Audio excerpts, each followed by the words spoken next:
साक्ष्य विधि अध्याय 10 साक्ष्यों की परीक्षा के विषय में। धारा 135 साक्ष्यों के पेशकरण और उनकी परीक्षा का क्रम। साक्ष्यों के पेशकरण और उनकी परीक्षा का क्रम क्रमशः सिविल और दंड प्रक्रिया से तत्समय संबंधी विधि और पद्धति द्वारा तथा ऐसी किसी विधि के अभाव में न्यायालय के विवेक द्वारा विनियमित होगा। धारा 136 न्यायाधीश साक्ष्य की ग्राह्यता के बारे में निश्चय करेगा। जबकि दोनों में से कोई पक्षकार किसी तथ्य का साक्ष्य देने की प्रस्तावना करता है, तब न्यायाधीश साक्ष्य देने की प्रस्तावना करने वाले पक्षकार से पूछ सकेगा कि अभी कथित तथ्य यदि वह साबित हो जाए किस प्रकार सुसंगत होगा, और यदि न्यायाधीश ये समझता है कि वह तथ्य यदि साबित हो गया तो सुसंगत होगा, तो वह उस साक्ष्य को ग्रहण करेगा, अन्यथा नहीं।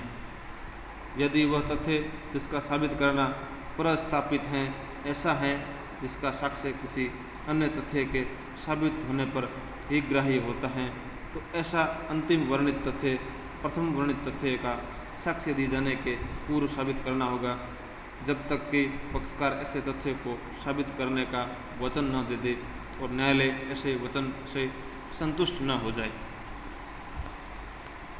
यदि एक अभिकथित तथ्य की सुसंगति अन्य अभिकथित तथ्य के प्रथम साबित होने पर निर्भर हो, तो न्यायाधीश अपने विवेकानुसार या तो दूसरे तथ्य के साबित होने के पूर्व प्रथम तथ्य का साक्ष्य दिया जाना अनुज्ञात कर सकेगा, या प्रथम तथ्य का साक्ष्य दिए जाने के पूर्व द्वितीय तथ्य का साक्ष्य दिए जाने की अपेक्षा कर सकेगा।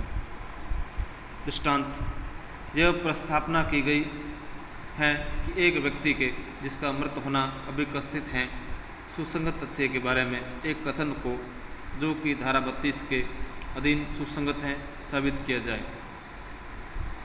इससे पूर्व कि उस कथन का साक्ष्य दिया जाए, उस कथन को साबित करने की प्रस्तावना करने वाले व्यक्ति को यह तथ्य साबित करना होगा कि वह व्यक्ति मर गया है। यह प्रस्तावना की गई है कि एक ऐसी दस्तावेज की अंतर्वस्तु को जिसका खोई हुई होना कथित है प्रतिलिपि द्वारा साबित किया जाए। यह तथ्य कि मूल खो गया है प्रतिलिपि पेश करने की प्रस्तावना करने वाले व्यक्ति को वह प्रतिलिपि पेश करने से पूर्व साबित करना होगा। चुराई हुई संपत्ति को यह जानते हुए कि वह चुराई हुई है प्राप्त करने का अभियुक्त है, यह साबित करने की प्रस्तावना की गई है कि उसने उस संपत्ति को कब्जे का प्रत्याख्यान किया। इस प्रत्याख्यान की सुसंगति संपत्ति की अनंतता पर निर्भर है।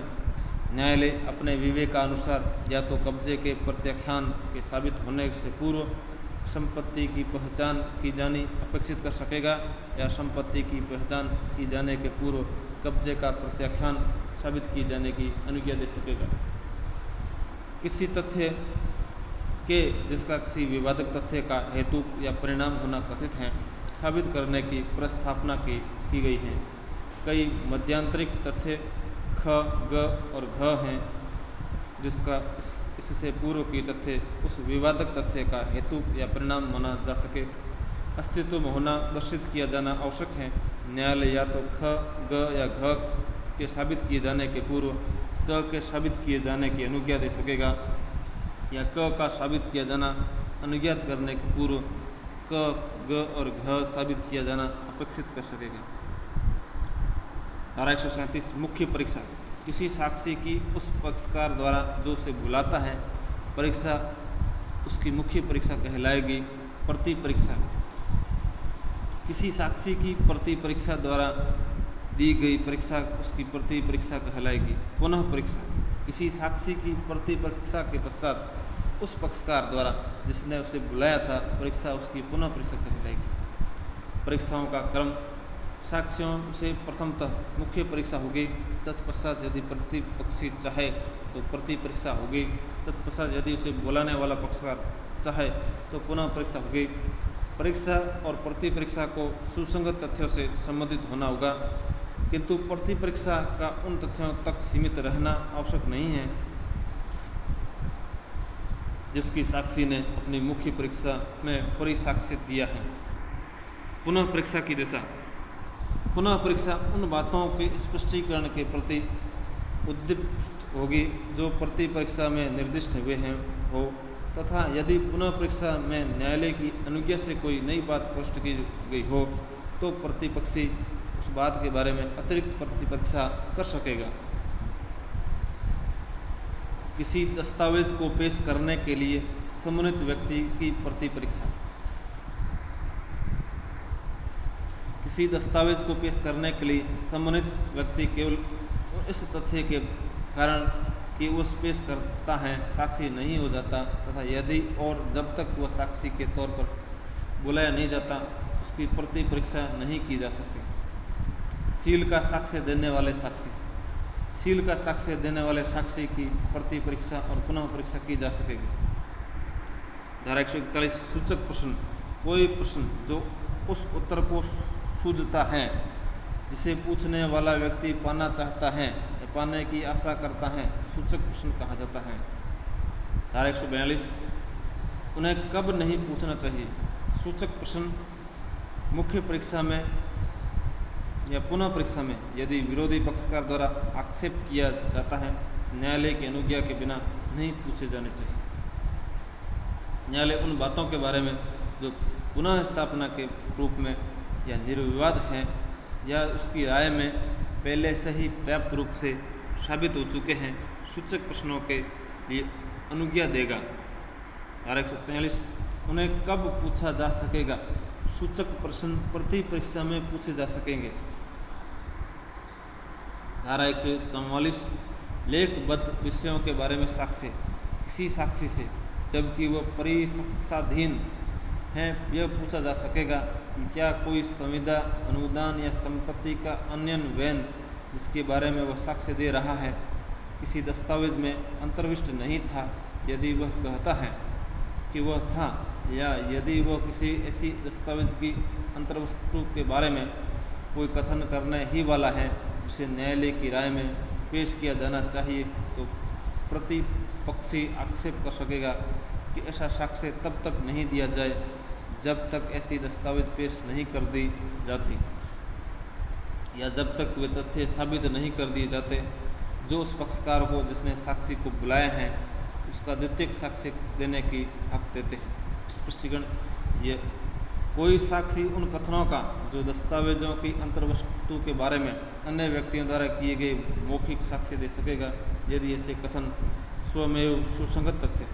प्रश्न यह है क्या क ने ख पर हमला किया। ग अभी साक्षी देता है कि उसने क को घ से यह कहते सुना है कि ख ने मुझे एक पत्र लिखा था जिसमें मुझे पर चोरी का अभियोग लगाया था, मैं उसका बदला लूँगा। यह कथन हमले के लिए क का आशय दर्शित करने वाला होने के नाते सुसंगत हैं और उसका साक्ष्य दिया जा सकेगा चाहे पत्र के बारे में कोई अन्य साक्ष्य न दिया गया हो। धारा 145 पूर्वतन लेखबद्ध कथनों के बारे में प्रतिपरीक्षा। किसी साक्षी की उन पूर्वतन कथनों के बारे में जो उसने लिखित रूप में किए हैं या जो लेखबद्ध किए गए हैं जो प्रश्नगत बातों से सुसंगत हैं ऐसा लेख उसे दिखाए बिना या ऐसा लेख साबित हुए बिना प्रतिपरीक्षा की जा सकेगी। किंतु यदि उस लेख द्वारा उसका खंडन करने का आशय है तो उस लेख को साबित किए जा सकने के पूर्व उसका ध्यान उस लेख के उन भागों की ओर आकर्षित करना होगा जिसका उपयोग उसका खंडन करने के प्रयोजनों से किया जाता है। धारा 146 प्रतिपरीक्षा के विधिपूर्ण प्रश्न। जबकि किसी साक्षी से प्रतिपरीक्षा की जाती है तब उससे एतस्मिन पूर्व निर्दिष्ट प्रश्नों के अतिरिक्त ऐसे कोई भी प्रश्न पूछे जा सकेंगे जिसकी प्रवृत्ति उसकी सत्यवादिता परखने की है, ये पता चलाने की है कि कौन है, जीवन में उसकी स्थिति क्या है, अथवा उसके सील को दोष लगाकर उसकी विवेक विश्वसनीयता को धक्का पहुंचाने की है।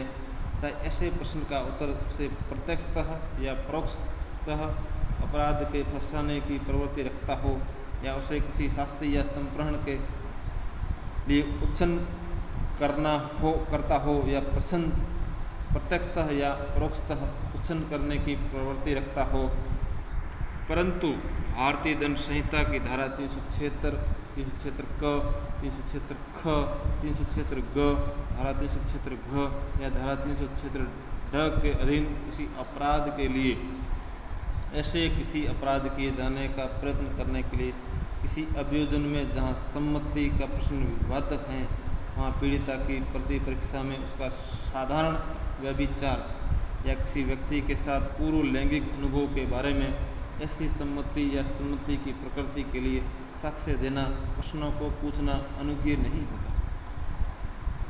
धारा 147 साक्षी को उत्तर देने के लिए कब विवश किया जाए। यदि ऐसा कोई प्रश्न यह वाद या कार्रवाई से सुसंगत किसी बात के से संबंधित हैं तो धारा 132 के बंद उसको लागू होंगे। धारा 148 न्यायालय विनिश्चित करेगा कि कब प्रश्न पूछा जाएगा और साक्षी को उत्तर देने के लिए कब विवश किया जाएगा। यदि ऐसा कोई प्रश्न ऐसी बात से संबंधित है जो उस बात पर या कार्रवाई से वहाँ तक सिवाय जहाँ तक कि वह साक्षी के सील को दोष लगाकर उसकी विश्वसनीयता पर प्रभाव डालती है, सुसंगत नहीं है, तो न्यायालय भी निश्चित करेगा कि साक्षी को उत्तर देने के लिए विवश किया जाए या नहीं। यदि वह ठीक समझे तो साक्षी को सचेत कर सकेगा कि वह उसका उत्तर देने के लिए आबद्ध नहीं है। अपने विवेक का प्रयोग करने में न्यायालय निम्नलिखित विचारों को ध्यान रखेगा। ऐसे प्रश्न उचित हैं कि यदि वे ऐसी प्रकृति के हैं, उसके द्वारा प्रवहन किए गए लांछन की सत्यता पर विषय में जिसका वह साक्षी परिसाक्ष्य देता है, साक्षी की विश्वसनीयता के बारे में न्यायालय की राय पर गंभीर प्रभाव डालेगी। ऐसे प्रश्न अनुचित हैं यदि उनके द्वारा प्रवहन किया गया लांछन ऐसी बातों के संबंध में है जो समय में उतनी ही अतीत हैं या जो इस प्रकार की लांछन की सत्यता उस विषय में जिसका वह साक्षी की परिसाक्ष्य देता है, साक्षी की विश्वसनीयता के बारे में न्यायालय की राय पर प्रभाव नहीं डालेगी या बहुत थोड़ी मात्रा में प्रभाव डालेगी। ऐसे प्रश्न अनुचित हैं यदि साक्षी की सील के विरुद्ध किए गए लांछन के महत्व और उनके साक्ष्य के महत्व के बीच भारी अनुपात हैं। न्यायालय यदि वह ठीक समझे साक्षी के उत्तर देने से इनकार करने पर यह अनुमान लगा सकेगा कि उत्तर यदि दिया जाता तो प्रतिकूल होगा। धारा 149 युक्ति युक्त आधारों के बिना प्रश्न न पूछा जाएगा। कोई भी ऐसा प्रश्न जैसा धारा 148 में निर्दिष्ट है नहीं पूछा जाना चाहिए जब तक कि पूछने वाले व्यक्ति के पास ये सोचने के लिए युक्ति युक्त आधार न हो कि लांछन जिसका उसके ग्रहण प्रवहन होता है सुआधारित है। दृष्टांत, किसी बैरिस्टर को किसी अटर्नी या वकील द्वारा अनुदेश दिया गया है कि एक महत्वपूर्ण साक्षी डकैत है। उस साक्षी से यह पूछने के लिए क्या वह डकैत है, यह युक्तियुक्त आधार है। किसी वकील को न्यायालय में किसी व्यक्ति द्वारा जानकारी दी जाती है कि एक महत्वपूर्ण साक्षी डकैत है। जानकारी देने वाले वकील द्वारा प्रश्न किए जाने पर अपने कथन के लिए समाधानप्रद कारण बताता है कि उस साक्षी से यह पूछने के लिए क्या वह डकैत है, यह युक्तियुक्त आधार है। किसी साक्षी से जिसके बारे में कुछ भी ज्ञात नहीं है आर्टिकल पूछा जाता है क्या वह डकैत है, यहाँ ये प्रश्न के लिए कोई युक्तियुक्त आधार नहीं। कोई साक्षी जिसके बारे में कुछ भी ज्ञात नहीं है अपने जीवन के ढंग और जीविका के साधनों के बारे में पूछे जाने पर असमाधानप्रद उत्तर देता है तो उससे पूछने का कि क्या वो डकैत है, यह युक्तियुक्त आधार हो सकता है। धारा 150 युक्ति युक्त आधारों के बिना प्रश्न पूछे जाने की अवस्था में न्यायालय की प्रक्रिया। यदि न्यायालय की यह राय हो कि ऐसा कोई प्रश्न युक्तियुक्त आधारों के बिना पूछा गया था, तो यदि वह किसी बैरिस्टर, प्लीडर, वकील या अटर्नी द्वारा पूछा गया था तो वह मामले की परिस्थितियाँ कि उच्च न्यायालय को या अन्य प्राधिकारी को जिसके लिए ऐसा बैरिस्टर, प्लीडर, वकील या अटर्नी अपनी वर्ती के प्रयोग के अधीन रिपोर्ट कर सकेगा। धारा 151 अशिष्ट और कलंकात्मक प्रश्न। न्यायालय किन्हीं प्रश्नों का या पूछताछों का जिन्हें वह अशिष्ट या कलंकात्मक समझता है, चाहे ऐसे प्रश्न या जांच न्यायालय के समक्ष प्रश्नों को कुछ प्रभावित करने की प्रवृत्ति रखते हो, निषेध कर सकेगा जब तक कि वे विवादक तथ्यों के या उन विषयों के संबंध में न हो जिनका ज्ञात होना यह अवधारित करने के लिए आवश्यक है कि विवादक तथ्य विद्यमान थे या नहीं। धारा 152 अपमानित या क्षुब्ध करने के लिए आश्चर्यित प्रश्न। न्यायालय ऐसे प्रश्न का निषेध करेगा जो उसे ऐसा प्रतीत होता है कि वह अपमानित या क्षुब्ध करने के लिए आश्चर्यित हैं या जो यद्यपि स्वयं में उचित हैं, तथापि रूप में न्यायालय को ऐसा प्रतीत होता है कि वह अनावश्यक तौर पर संतापकारी हैं। धारा 153 सत्यवादिता परखने के लिए प्रश्नों के उत्तरों का खंडन करने के लिए साक्ष्य का अपवर्जन। जबकि किसी साक्षी से ऐसा कोई प्रश्न पूछा गया हो जो जांच से केवल वहीं तक सुसंगत है जहां तक कि वह उसके सील को क्षति पहुंचाकर उसकी विश्वसनीयता को धक्का पहुंचाने की प्रवृत्ति रखता है, उससे उसका उत्तर दे दिया हो, तब उसका खंडन करने के लिए कोई साक्ष्य नहीं दिया जाएगा। किंतु यदि वह मिथ्या उत्तर देता है तो तत्पश्चात उस पर मिथ्या साक्ष्य देने का आरोप लगाया जा सकेगा। अपवाद यदि किसी साक्षी से पूछा जाए क्या वह तत्पूर्व किसी अपराध के लिए दोषित हुआ था, वह उसका प्रत्याख्यान करे तो उसकी पूर्व दोषसिद्धि का साक्ष्य दिया जा सकेगा। यदि किसी साक्षी से उसकी निष्पक्षता पर अधिक्षेप करने की प्रवृत्ति रखने वाला कोई प्रश्न पूछा जाए, वह सुझाए हुए तथ्यों को प्रत्याख्यान द्वारा उसका उत्तर देता है तो उसका खंडन किया जा सकेगा। दृष्टांत किसी निम्नांकित के विरुद्ध एक दावे का प्रतिरोध कपट के आधार पर किया जाता है। दावेदार से पूछा जाता है क्या उसने पिछले एक व्यवहार में कपटपूर्ण दावा नहीं किया था, वह इसका प्रत्याख्यान करता है। यह दर्शित करने के लिए साक्ष्य स्थापित किया जाता है उसने ऐसा दावा समुचित किया था, यह साक्ष्य अग्राह्य है। किसी साक्षी से पूछा जाता है क्या वह किसी ओहदे से बेईमान है के लिए पदच्युत नहीं किया गया था, वह इसका प्रत्याख्यान करता है। यह दर्शित करने के लिए वो बेईमानी के लिए पदच्युत किया गया था, साक्ष्य प्रतिस्थापित किया जाता है, यह साक्ष्य ग्राह्य नहीं। प्रतिज्ञात करता है कि अमुक दिन ख को लाहौर में देखा। क ने पूछा जाता है कि वह स्वयं उस दिन कलकत्ते में नहीं था, वह इसका प्रत्याख्यान करता है। यह दर्शित करने के लिए क उस दिन कलकत्ते में था, साक्ष्य प्रत्यास्थित किया जाता है। यह साक्ष्य ग्राह्य है इन नाते नहीं कि वह क का एक तथ्य के बारे में खंडन करना है जो उसकी विश्वसनीयता पर प्रभाव डालता है, वरन इस नाते कि वह इस अभिकथित तथ्य का खंडन करता है। ख प्रश्नगत दिन लाहौर में देखा गया था। इनमें से हर एक मामले में साक्षी पर यदि उसका प्रत्याख्यान मिथ्या था, मिथ्या साक्ष्य देने का आरोप लगाया जा सकेगा। क से पूछा जाता है क्या उसके कुटुंब और ख के जिनके विरुद्ध वह साक्ष्य देता है कुटुंब में कुल बैर नहीं रखा है था, वो प्रत्याख्यान करता है कि उसका खंडन इस आधार पर किया जा सकेगा कि यह प्रश्न उसकी निष्पक्षता पर अधिक्षेप करने की प्रवृत्ति रखता है। धारा 154 पक्षकार द्वारा अपने ही साक्षी से प्रश्न। न्यायालय उस व्यक्ति को जो साक्षी को बुलाता है उस साक्षी से कोई ऐसे प्रश्न करने की अपने विवेकानुसार अनुज्ञा दे सकेगा जो प्रतिपक्षी द्वारा प्रति परीक्षा में किए जा सकेंगे। इस धारा की कोई बात उपधारा 1 के अधीन इस प्रकार अनुज्ञात किए गए व्यक्ति को ऐसे साक्षी के किसी भाग का अवलंबन लेने के हक से वंचित नहीं करेगा। धारा 155 साक्षी की विश्वसनीयता पर अधिक्षेप। किसी साक्षी की विश्वसनीयता पर प्रतिपक्षी द्वारा या न्यायालय की सम्मति से उस पक्षकार द्वारा जिसने उसे बुलाया है निम्नलिखित प्रकारों से अधिक्षेप किया जा सकेगा। उन व्यक्तियों के साक्ष्य द्वारा जो परिसाक्ष्य देते हैं साक्षी के बारे में अपने ज्ञान के आधार पर वे उसे विश्वसनीयता का अपात्र समझते हैं। यह साबित किए जाने द्वारा कि साक्षी को रिश्वत दी गई है, उसने रिश्वत की प्रत्यास्थापना प्रतिग्रहित कर ली है या उसे अपना साक्ष्य देने के लिए कोई अन्य भ्रष्ट उत्प्रेरणा मिली है, उसके साक्ष्य के किसी ऐसे भाग से जिसका खंडन किया जा सकता है असंगत पिछले कथनों को साबित करने द्वारा। कोई साक्षी जो किसी अन्य साक्षी को विश्वसनीयता के लिए अपात्र घोषित करता है अपने से की गई मुख्य परीक्षा में अपने विश्वास के कारणों को चाहे न बताए किंतु प्रति परीक्षा में उसे उन्हें कारणों का पूछा जा सकेगा। उन उत्तरों का जिन्हें वो देता है खंडन नहीं किया जा सकता। तथापि यदि वे मिथ्या हो तो पश्चात उस पर मिथ्या साक्ष्य देने का आरोप लगाया जा सकेगा। दृष्टांत, ख को बेचे गए परिधान किए गए माल के मूल्य के लिए ख पर क वाद लाता है। ग कहता है कि उसने ख को माल का परिधान किया। प्रदर्शित करने के लिए साक्ष्य प्रत्यास्थित किया जाता है।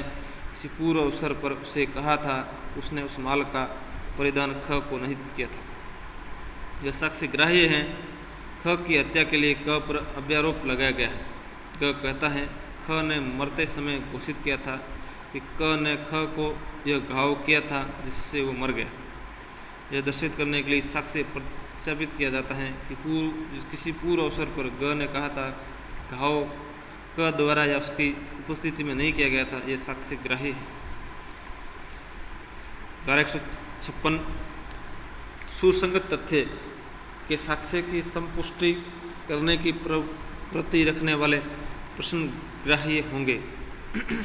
जब कोई साक्षी जिसकी संपुष्टि करना आशंकित हो किसी सुसंगत तथ्य का साक्ष्य देता है तब उससे ऐसी अन्य किन्हीं भी परिस्थितियों के बारे में प्रश्न किया जा सकेगा जिन्हें उसने उस समय या स्थान पर या निकट संप्रेषित किया जिस पर ऐसा सुसंगत तथ्य घटित हुआ।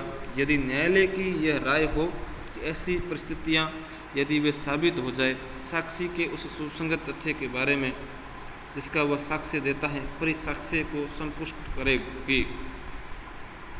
क एक सह अपराधी किसी लूट का जिसमें उसने भाग लिया था वृतांत देता है।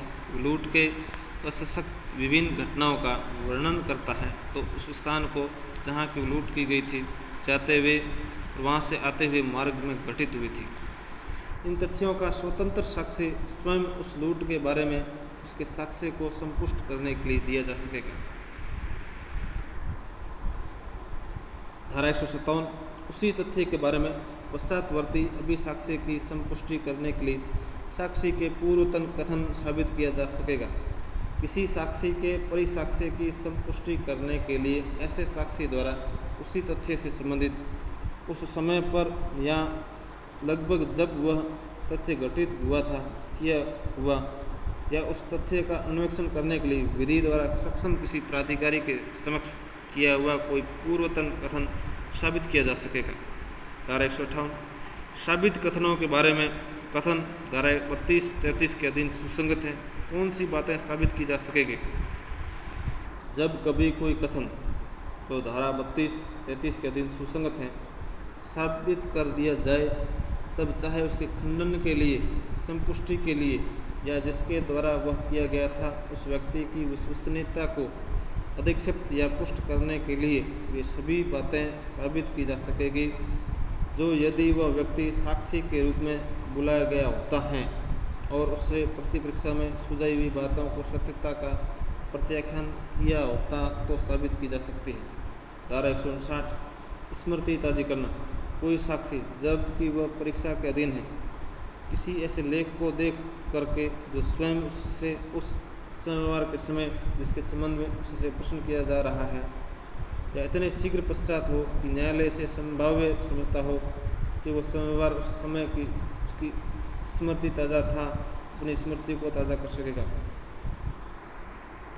साक्षी उपयुक्त प्रकार के किसी ऐसे लेख को भी देख सकेगा किसी अन्य व्यक्ति द्वारा तैयार किया गया हो उस साक्षी द्वारा उपयुक्त समय के भीतर पढ़ा गया हो यदि वह उस लेख का उस समय जबकि उसने पढ़ा था सही होना जानता था। साक्षी स्मृति ताज़ी करने के लिए दस्तावेज की प्रतिलिपि का उपयोग कब कर सकेगा? जब कभी कोई साक्षी अपनी स्मृति किसी दस्तावेज को देखने से ताज़ी कर सकता है वह न्यायालय की अनुज्ञा से ऐसी दस्तावेज की प्रतिलिपि को देख सकेगा, परंतु यह तब जबकि न्यायालय का समाधान हो गया हो कि मूल को पेश करने के लिए पर्याप्त कारण है। विशेषज्ञ अपनी स्मृति वर्तिक पुस्तकों को देखकर ताज़ी कर सकता है। धारा 159 में वर्णित दस्तावेज के कथित तथ्यों के लिए परिसाक्ष्य। कोई साक्षी किसी ऐसी दस्तावेज में जो धारा 159 में वर्णित तथ्यों का भी चाहे उसे उस समय तथ्यों का विनिर्दिष्ट स्मरण नहीं हो, पर ही साक्ष्य दे सकेगा यदि उसे यकीन है कि वे तथ्य उस दस्तावेज में ठीक ठीक अभिलिखित थे। कोई लेखाकार कारोबार के अनुक्रम में नियमित रूप से रखी जाने वाली बहियों में उनके द्वारा अभिलिखित तथ्य का परिसाक्ष्य दे सकेगा यदि वह जानता हो कि बहिया ठीक ठीक रखी गई थी, यद्यपि वो पुष्टि किए गए विशिष्ट व्यवहार को भूल गए हो। धारा 161 स्मृति ताज़ी करने के लिए प्रयुक्त लेख के बारे में प्रतिपक्षी का अधिकार। पूर्ववर्ती अंतिम दो धाराओं के उपबंधों के अधीन देखा गया कोई लेख पेश करना और प्रतिपक्षी को दिखाना होगा यदि वो उसकी अपेक्षा करे। ऐसा पक्षकार यदि वो चाहे उस साक्षी से उसके बारे में परीक्षा कर सकेगा। धारा 162 दस्तावेजों का पेश किया जाना। किसी दस्तावेज को पेश करने के लिए सम्मानित साक्षी यदि वो उसके कब्जे में और सक्यधीन हो, ऐसे किसी आक्षेप के होने पर भी जो उसे पेश करे या उसकी ग्रहता के बारे में हो, उसे न्यायालय में लाएगा। ऐसे किसी आक्षेप की विधि मान्यता न्यायालय द्वारा विनिश्चित की जाएगी। न्यायालय यदि वो ठीक समझे उस दस्तावेज का, यदि वो राज्य की बातों से संबंधित न हो, निरीक्षण कर सकेगा या अपने को उसकी ग्राह्यता अवधारित करने योग्य बनाने के लिए अन्य साक्ष्य ले सकेगा। दस्तावेजों का अनुवाद। यदि ऐसे प्रयोजनों के लिए किसी दस्तावेज का अनुवाद कराना आवश्यक हो तो न्यायालय यदि वह ठीक समझे अनुवाद को निर्देश दे सकेगा कि वह उसकी अंतर्वस्तु को गुप्त रखे, सिवाय जबकि दस्तावेज को साक्ष्य में दिया जाना हो, तथा यदि अनुवादक ऐसे निर्देश की अवज्ञा करे तो वह यह धारित किया जाएगा कि उसने भारतीय दंड संहिता की धारा 166 के अधीन अपराध किया। धारा 163 मंगाई गई और सूचना पर पेश की गई दस्तावेज का साक्ष्य के रूप में दिया जाना। जबकि कोई पक्षकार किसी दस्तावेज को जिसे पेश करने की उसने दूसरे पक्षकार को सूचना दी है मंगाता है, यदि ऐसी दस्तावेज पेश की जाती हैं उस पक्षकार द्वारा जिससे उसके पेश करने की मांग की थी निरीक्षित हो जाती हैं, तब यदि उससे पेश करने वाला पक्षकार उससे ऐसा करने की अपेक्षा करता है तो वह उसे साक्ष्य के रूप में देने के लिए आबद्ध होगा। धारा 164 सूचना पाने पर जिसे दस्तावेज के पेश करने से इनकार कर दिया गया है उसको साक्ष्य के रूप में उपयोग में लाना। जबकि कोई पक्षकार ऐसी कोई किसी दस्तावेज को पेश करने से इनकार कर देता है जिसे पेश करने की उसे सूचना मिल चुकी है, तब वह तत्पश्चात उस दस्तावेज को दूसरे पक्षकार के सम्मति के या न्यायालय के आदेश के बिना साक्ष्य के रूप में उपयोग में नहीं ले सकेगा। ख पर किसी करार के आधार पर क वाद लाता है और वह ख को उसे पेश करने की सूचना देता है। विचारण में क उस दस्तावेज की मांग करता है और ख उसे पेश करने से इनकार करता है। क उसकी अंतर्वस्तु का द्वितीयक साक्ष्य देता है। क द्वारा दिए हुए द्वितीयक साक्ष्य का खंडन करने के लिए या दर्शित करने के लिए वह करार स्टम्पित नहीं है। ख दस्तावेज ही को पेश करना चाहता है, यह ऐसा नहीं कर सकता। धारा 165 प्रश्न करने या पेश करने का आदेश देने की न्यायाधीश की शक्ति। न्यायाधीश सुसंगत तथ्यों का पता चलाने के लिए या उनको उचित सबूत अभिप्राप्त करने के लिए किसी भी रूप में, किसी भी समय, किसी भी साक्षी या पक्षकार के किसी भी सुसंगत या विसंगत तथ्य के बारे में कोई भी प्रश्न जो वह चाहे पूछ सकेगा तथा किसी भी दस्तावेज या चीज़ को पेश करने का आदेश दे सकेगा। और न तो पक्षकार और न ही अभिकर्ता हकदार होंगे कि वह किसी ऐसे प्रश्न या आदेश के प्रति कोई भी आक्षेप करे, न ऐसे किसी भी प्रश्न के प्रत्युत्तर में दिए गए किसी भी उत्तर पर किसी भी साक्षी की न्यायालय की इजाज़त के बिना प्रति परीक्षा करने के हकदार होंगे, परंतु निर्णय को उन तथ्यों पर जो अधिनियम द्वारा सुसंगत घोषित किए गए हैं सम्यक रूप से साबित किए गए हो आधारित होना होगा। परंतु यह भी कि न तो धारा न्यायाधीश को किसी साक्षी को किसी ऐसे प्रश्न का उत्तर देने के लिए या किसी ऐसे दस्तावेज को पेश करने को विवश करने के लिए प्राधिकृत करेगी जिसका उत्तर देने से या जिसे पेश करने से यदि प्रतिपक्षी द्वारा वह प्रश्न पूछा गया होता या वह दस्तावेज मंगाई गई होती तो ऐसा साक्षी दोनों धाराओं को सम्मिलित करते हुए धारा 121 से धारा 131 पर्यंत धाराओं के अधीन इनकार करने का हकदार होगा और न न्यायाधीश कोई ऐसा प्रश्न पूछेगा जिसका पूछना किसी अन्य व्यक्ति के लिए धारा 148 149 के अधीन अनुचित होता है और न वह पूर्व अपवादित दशाओं के सिवा किसी भी दस्तावेज के प्राथमिक साक्ष्य का दिया जाना अभिमुक्त करेगा। धारा 166 जूरी या असेंसरों की प्रश्न करने की शक्ति। जूरी द्वारा या असेंसरों की सहायता से विचारित मामले में जूरी या असेसर साक्ष्यों से कोई भी ऐसे प्रश्न न्यायाधीश के माध्यम से इजाज़त से कर सकेगा जिन्हें न्यायाधीश स्वयं करता हो, जिन्हें वह उचित समझे।